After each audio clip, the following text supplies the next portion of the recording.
In today's episode, we'll be talking about how to monetize your music business, mental health, and much, much more with Ivan Calderon. So stay tuned. You are now tuning into the DIY Artist Podcast hosted by Nico Santana. The DIY Artist is brought to you by DistroKid. DistroKid is the best place to get your music out for the world to hear. For $20 a year, you can get your music out to over 100 different digital streaming platforms. Fill out the form, upload your music and cover art, and you're ripping and rolling. Or is it rickin' and rolling? Who knows? Did you know that you could use DistroKid to get your lyrics synced to different services like Apple Music, Instagram, and more? I've done it, and you should too. In fact, I even have a video on my YouTube channel that goes over how to do it. So check out DistroKid using my VIP link, distrokid.com/VIP/Nico Santana for a discount on their already unbeatable price. And again, thank you, DistroKid, for making this podcast happen. Today, I have a friend and local Tampa resident on the podcast, Ivan Calderon. In today's episode, he shares a bit about himself as a full-time music producer, some of the ways he's diversified his income in his music business, and where he sees the landscape of music creation going. What he won't share with you is his drive and unique ability to solve the most complex of problems, simplifying them for users of all levels. Ivan and I met through DistroKid, and we have a ton in common, so be sure to listen in to our entire conversation, as there's some great nuggets of wisdom for all artists and great reminders for us as creatives. Welcome, everybody, to the DIY Artist Podcast Season 2. To launch the season, we are doing an in-person interview with none other than Ivan Calderon. I like to say it in Spanish because it's easier for me. I don't know why. But yeah, welcome, brother. Thank you for joining us in the podcast. Thank you for having me. Absolutely. It took a lot for us to get set up here, so hopefully everything works out. I think it's good. We did a pretty good job. You know, I wanted this to obviously be the first episode of Season 2 just to commemorate honestly your accomplishments, man, as a truly full-fledged DIY artist, and kind of just talk about the ways that you monetize and going into that a little bit deeper, but also hearing your story. Absolutely. You've been doing this for like full-time production for how long? I think the last real job that I had was 2017. So what's that? I can't math right now. Yeah, 5 years? Yeah. 5 years this year? Yeah, you're hitting 5 years. So from the moment that you thought about I want to make music a full-time thing, to the moment that you were able to either move away from your job, what was that transition like? Oh, dude, the transition for me maybe was a bit unorthodox compared to others. I don't know, because I actually went to school for business. That's one thing we have in common. We both have a marketing degree. Yeah. But when I was in school, so initially I really wanted to go to Berkeley in Boston. Okay. Music has always been my thing. Yeah. But obviously, as a first generation college student, you don't really have the funds to do that. I decided to go to a public university, and thanks to the powers that be, and then just my grades from school, I was able to get a full ride to USF here in Tampa. Nice. So I did marketing because I wanted to eventually loop that back around. I want to eventually incorporate this somehow into music. Right. But all my 3-4 years in college, it was mostly business oriented, to the point where after I graduated, I landed a job working for Viacom in New York City. Ooh. Okay. Yeah, so my office, it was beautiful. One of the most beautiful moments of my life, because New York City is an amazing city. But I lived up in the Heights, and I worked in Times Square, which is where the Viacom building is. But I worked there for probably only maybe less than a year. Okay. Because then my boss got laid off, and then at that moment I had to make a decision. It was do I stay here? Or really what they wanted to do was transfer me to Miami. Okay. And I had just gotten a lease in Tampa that I had to sublease to move to New York, got another lease in New York to then move to Miami to do it again. So I was I think this is the moment where I can finally focus on me and the things that I want to do. So I was you know what? I appreciate the opportunity, but I'm gonna say no. Yeah. And I moved back to Tampa, picked up, just a job. At that time it was Apple. I worked for Apple for a little bit while I built up my clientele. And then eventually 2017 hit and I quit. I had enough clients to just build up. And then eventually the YouTube channel took its own kind of path and course, and here we are. So this episode's sponsor is Riverside.fm. They are the leading podcast and video recording platform. And quite literally, I was using Riverside before they became a sponsor. For my first 2 episodes of the DIY Artist Podcast, I used Zoom, and honestly, I hated it. No shade on Zoom. The recording quality was just not it for me. I found out about Riverside.fm and essentially it was love at first sight. It's as easy to use as Zoom, but I can record at much higher quality audio and video on their platform. And just a tidbit of information, I'm actually recording this particular segment, the sponsored segments and the introduction and the outro to this particular episode on Riverside.fm 4K, believe it or not. What's amazing is that it doesn't matter where my guest is located when using Riverside.fm.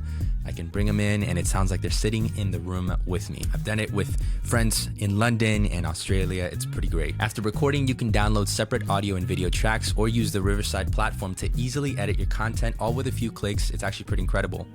Today, Riverside is used by myself alongside more than 70,000 people ranging from individual creators to big names like Guy Raz, Gary Vee, and companies such as Spotify and the New York Times. There's a reason why so many creators use Riverside. Check them out if you want to start a video podcast or even record your videos using their platform. Create an account, get started today, use code NICO30 for 30% off your first year on a yearly plan or 30% off your first 3 months with a monthly plan.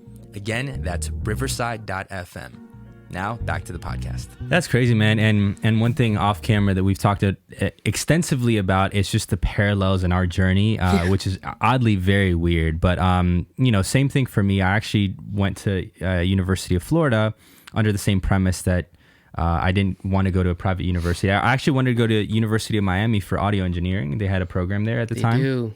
All right, I guess they still do. I've toured their music schools. Have you? Yeah. Anyways, long story short, similar situation for me, first generation. Yeah, didn't have the funds to kind of make my dreams a reality. So I did the advertising route at UF with a business concentration. I still don't do either advertising. I kind of do business.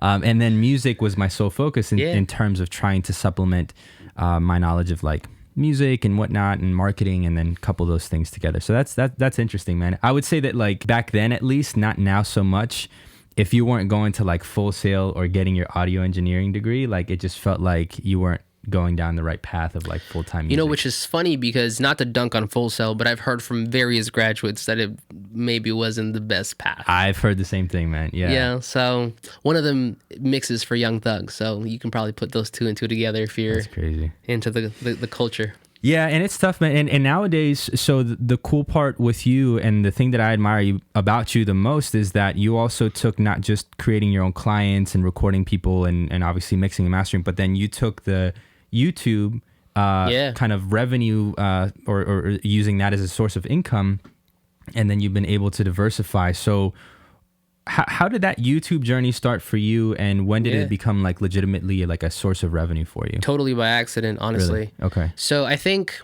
YouTube started it was an infant when I was in high school. Yeah.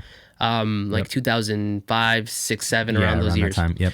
So I always wanted a YouTube channel just for fun. Yeah. But of course, in between, when I was in high school, I was in AP, IB, dual enrollment, all the things. Yep. I never had time for any of that.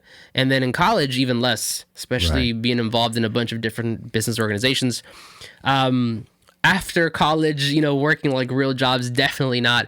But what happened was sometime after I quit my last job, 2017, I started to record just vlogs, and the reason for them was really just to capture me with clients in the studio, to have some sort of footage, and then market it later on to kind of build more clientele. Right. And that probably went on for 6 months. All those videos are now private on the channel, so you'll never find them. I think there's maybe one. If you can find that, then, or good job rather. But what happened was probably towards the end of 2017, I did a video. I believe it's still my highest viewed video. It was a splice review. Ah, okay. And that took off, and it was just sort of a different type of content for me. So then I began to question. I was like, well, what if I started to teach people the things that I know, as opposed to just vlogging? Because to really be successful as a vlogger, you have to do some pretty outrageous things or just already be famous. Right. So I started to switch over to education, and the channel just kind of took on a life of its own. But it wasn't really until maybe late 18, early 19, who knows? I can't remember, that I really started to get really serious about it. And I've been posting once a week ever since. It's crazy. And things have just kind of snowballed from there into different kinds of, ad revenue from YouTube to sponsors to my own products. And this is what I wanted to emphasize in this particular episode, because you're the closest thing that I know of somebody who is like fully diversified in terms of having a client base, like having actual like YouTube, like a YouTube business, having courses, having partnerships with major brands, and doing this pretty early on, I would say. I mean, but at the same time, still, kind of being approachable, right? You're still approachable. It's not like you're, we were talking about off camera, like you don't feel like you've made it yet. And so there's still like that wheelhouse of the grind, which is very evident and very much appreciative in this space. Cause you get one of two types of artists that you can either look up to. It's people who are,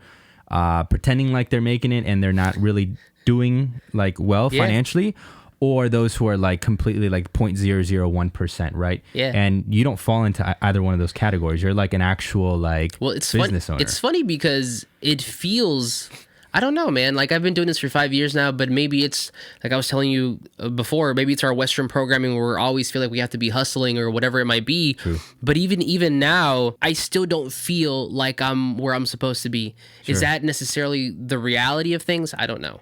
Is it really just maybe like I said, our programming to where we're just conditioned to always be working and grinding and hustling? I don't know. But it's a weird thing. It is weird, man. I agree. I was watching a YouTube video. I binge on YouTube videos, unfortunately. I think that's probably one of my vices. But it was like a self-help type of video. And this guy was rambling on about like what his definition of success was. And it was basically like getting paid for what you're passionate about and you're providing a solution to people, right? Yeah. And, whether... I think this guy's from Amsterdam or an Eastern European country, but at any rate, his mentality was a little bit different. It wasn't a monetary value that he attributed to success. It was more so like, what are you doing that is more so fulfilling? And I mean, from the outside looking in, obviously to me, you're successful. So that's why it's important to, kind of reveal a little bit of the backstory behind where you got to where you got to. But I understand that there are the, like you said, the pressures of the society, financial pressures. I mean, the uncertainty of, am I going to, be able to keep this up? And how long, so what's that journey been like for you? Because again, we've talked about this at great extents off camera, but just for people listening, like even though Ivan's doing this full time, he still faces a lot of the same pressures that I would say that you did when you started, and probably even more. Absolutely, now. Definitely. It's crazy because when I was working a regular job, you're capped at whatever it is, part-time, full-time. Yep.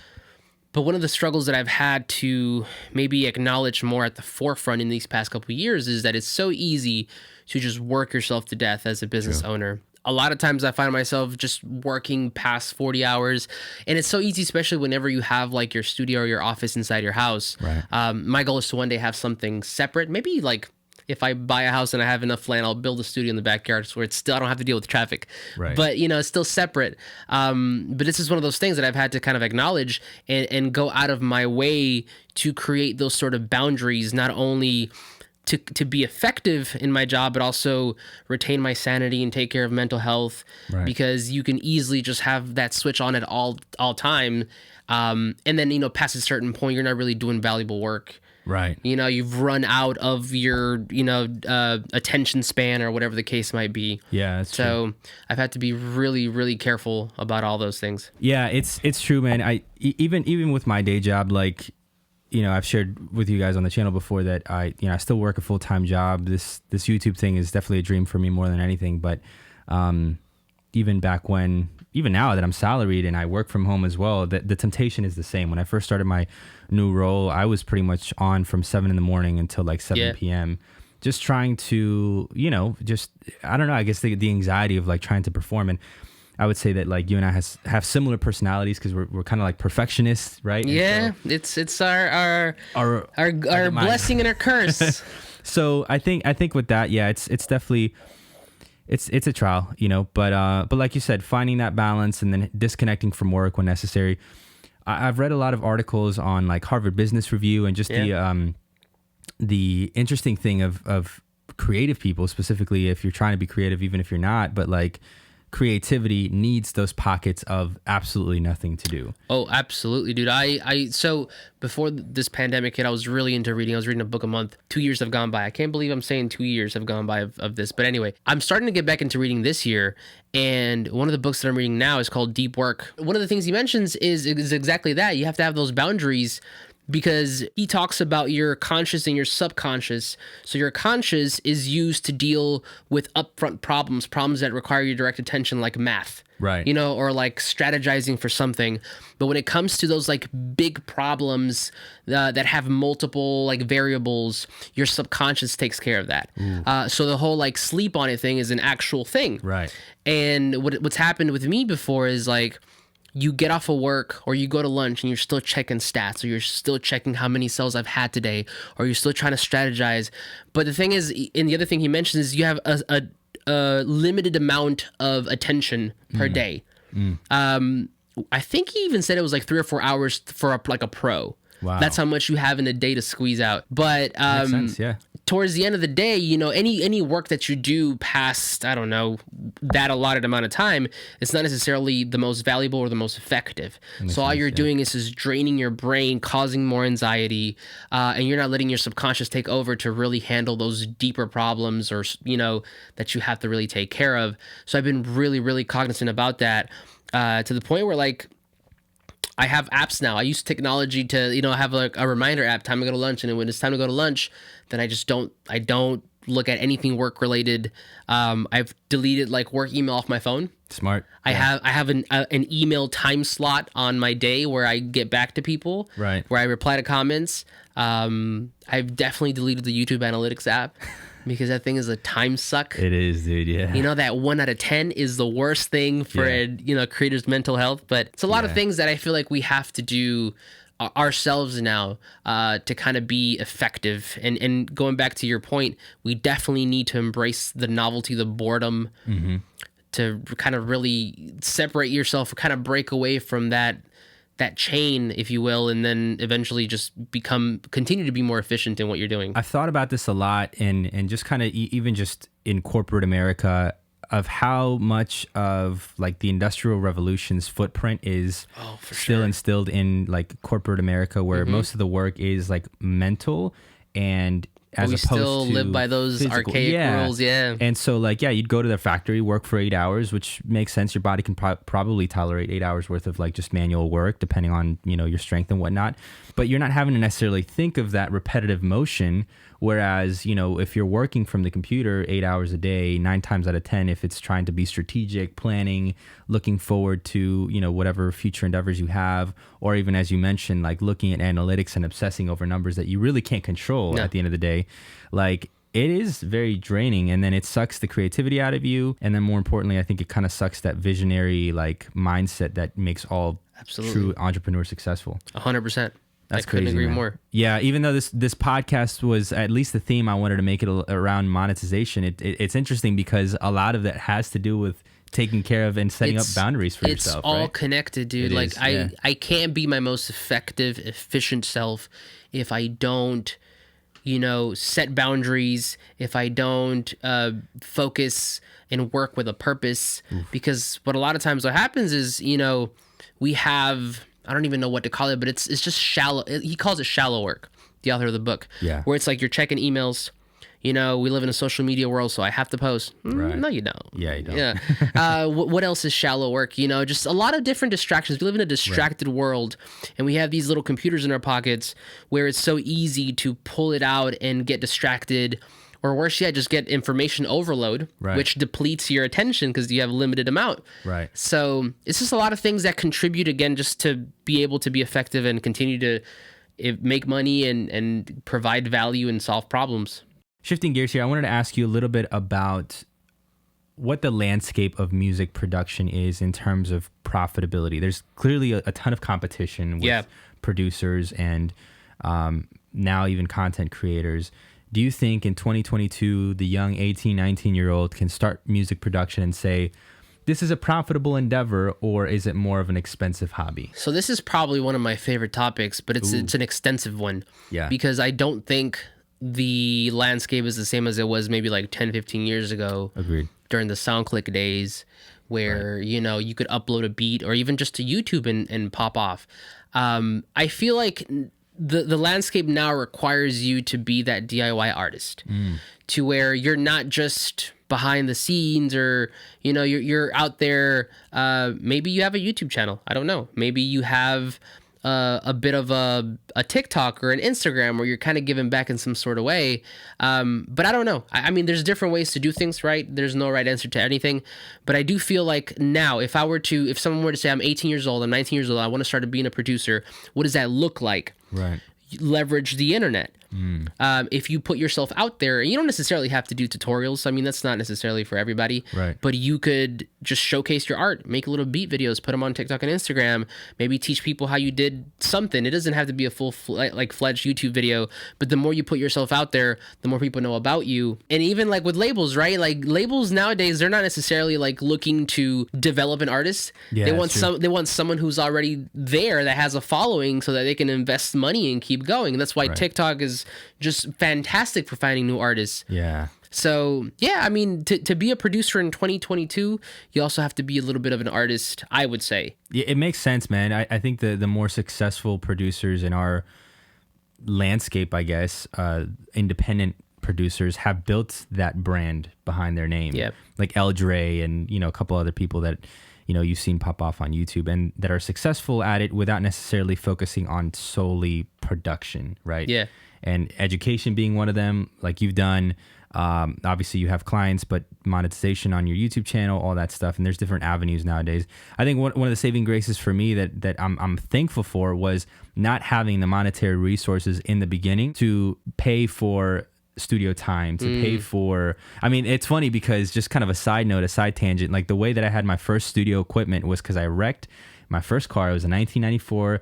Lexus SC400. You got the money from that and bought some gear? That's what I did. I wrecked it. I sold it, totaled it. And so whatever salvage was there, I was like, you know what? Screw the car, man. I'm going to get some gear.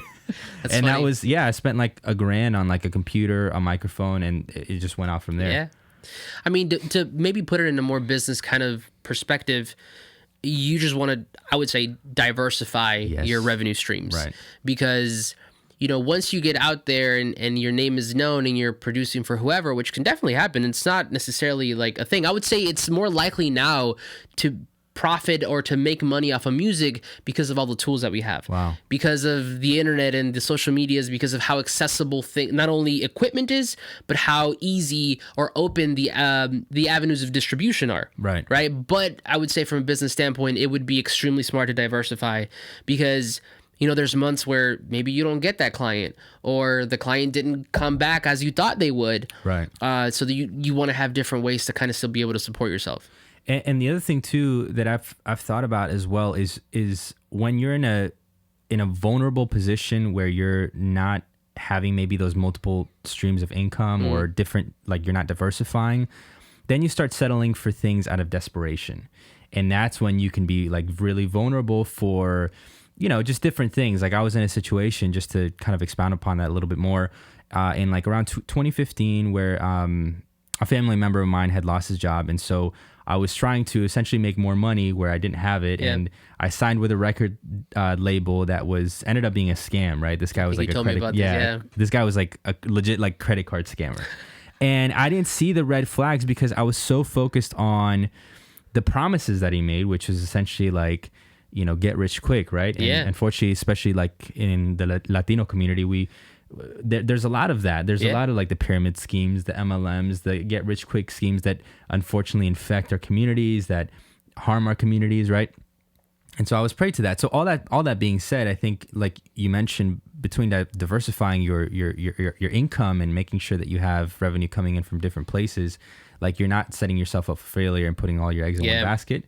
And then number two, it helps, at least for me, it's helped me kind of distinguish what I'm better at than not. Absolutely. And then move towards that. Would you agree with that? Absolutely. And you know, I would even say when we talk about diversifying income, it doesn't necessarily have to be just with music. Exactly. It's just being smart with your money. Yep. Like if you come up on a stack or two or whatever, like invest it in a way that it returns dividends for you. Facts. Whether you buy like an index fund or whether you maybe save up and buy a real estate property. What we're trying to say is like music is beautiful, but music, let's face it, at the end of the day, for a lot of people, it's kind of like a novelty or like something that people don't always will pay for, like music. There's some people who are definitely, dedicated and are willing. There's a lot of paying artists out there. Yeah.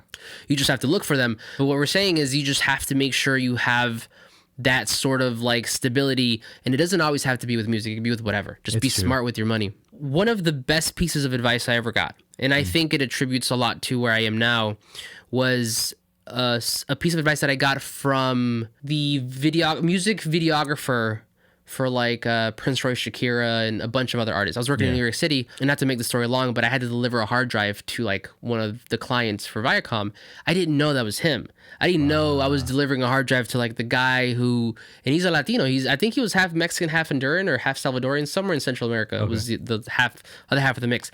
But the one thing he told me was, don't have a plan B. Now, obviously, there's a lot of nuance. Sure. But what I basically interpret that as is stay laser focused on what you really want, because what I found is eventually, with enough perseverance and a proper planning and a good business model, because you need those things as well, then eventually it comes to fruition. But it's just what I meant to say before is like, if you do come across, if you make money if you have a real job or a real job and you make money and you pay your bills and you save extra, how can you maybe invest that money so it works for you while still being laser focused on the thing that you want? Yeah, that's true. Now, everybody has different paths, maybe people have a real passion for a couple of different things, and there's nothing wrong with pursuing all of them. But you also have to remember that your time and that your attention is limited. So where you kind of give somewhere, you have to take from somewhere else. It's true. I mean, I faced that, man, and I can attest to that, exactly what you're saying, which is having kind of split focus in one area that's completely different and not feeding into my music and creative venture. And I completely agree with you. Now, moving forward a little bit with like the diversification of your income specifically, you shared with me a little bit about creating courses and kind of creating products.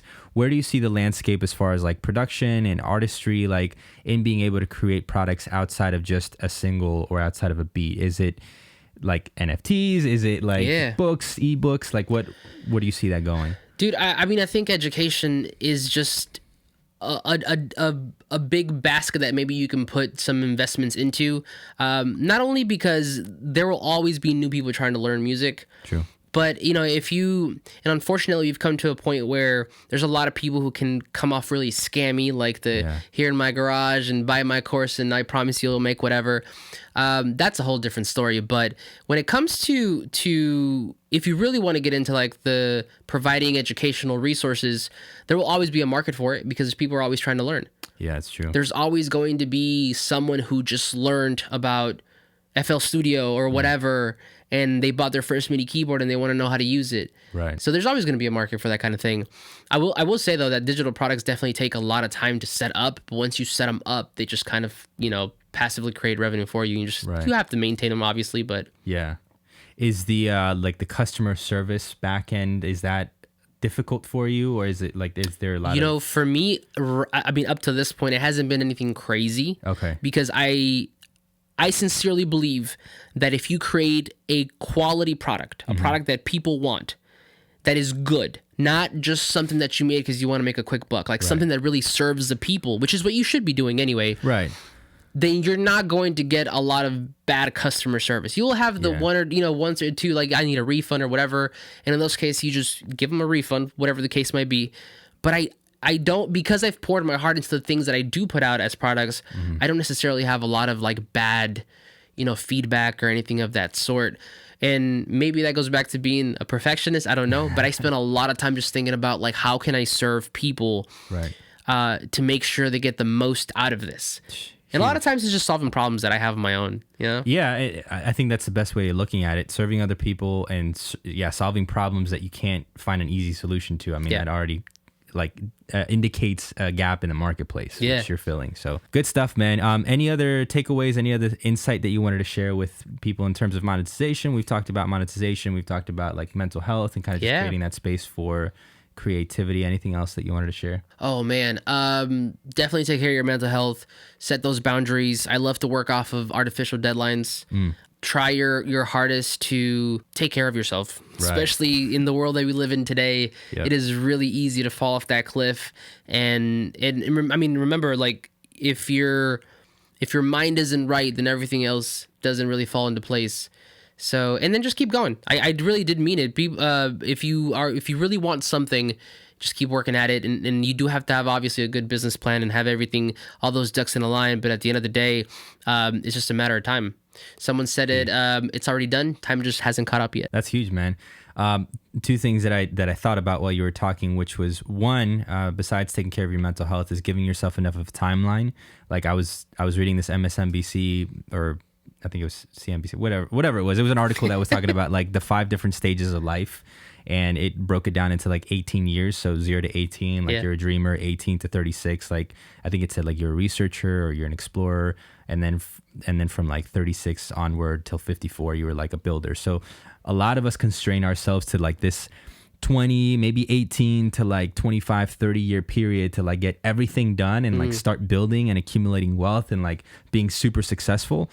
And I think when we create those, while it's good to create those false deadlines in order to like meet work on a micro scale, I think on a macro level, like having that like that short of a time frame and not giving yourself enough grace to like actually build something worthwhile. You said it, man. Be gracious with yourself, because you've never done this before. Yeah, right. Not even today. I have never done today before. Yeah.